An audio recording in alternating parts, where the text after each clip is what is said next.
DMO Online is a new online game being developed at Vigil Games set in the Warhammer 40k universe. The big things we're talking about at Gamescom is, first of all, our first playable race, which is the Imperium of Man, and our first playable class, which is the Black Templar Space Marine. It's 40k, so there's going to be a lot of combat, a lot of action. It's way more action-oriented than your typical MMO, but at the end of the day, it still has a lot of the same RPG trappings. There's quests and missions and guilds and groups and all that kind of stuff. It's just the base gameplay is way more visceral, way more action-oriented, way more suitable to the 40k universe.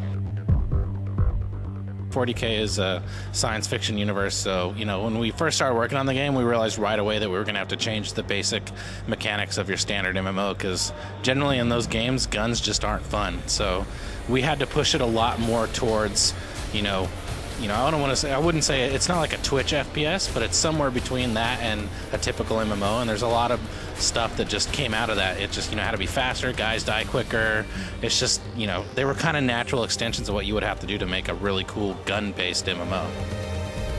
We don't want it to be overly punishing. Obviously, it can't be nothing, otherwise people would just grind themselves endlessly and die all the time, but it really depends. I mean, there's two different parts of the game. There's obviously the PvP aspect of the game, and there's the PvE aspect of the game, and how severe and the effects of death depends on, what you're doing. Are you in a battleground? Are you an instance? Are you, what are you doing? And that dictates the death penalty ultimately.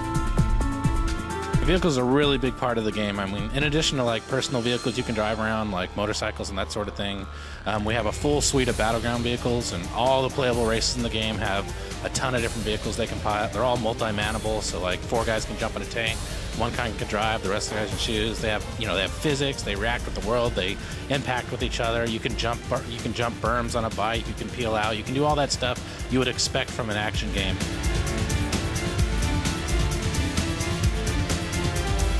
The cool thing about 40k, it's such a huge, expansive universe that you can just like pin a needle on a map and just pick a spot, and that's basically what we did. The game takes place across multiple worlds. Each world has multiple zones, and it's all free roaming, seamless. It's a big, massive world you get to cruise around and explore, and we want to give you the experience of being in the 40k universe. So I think people new to the IP and people familiar with the IP will see that there's a lot of elements from 40k, and it's just a really cool, compelling world to explore in.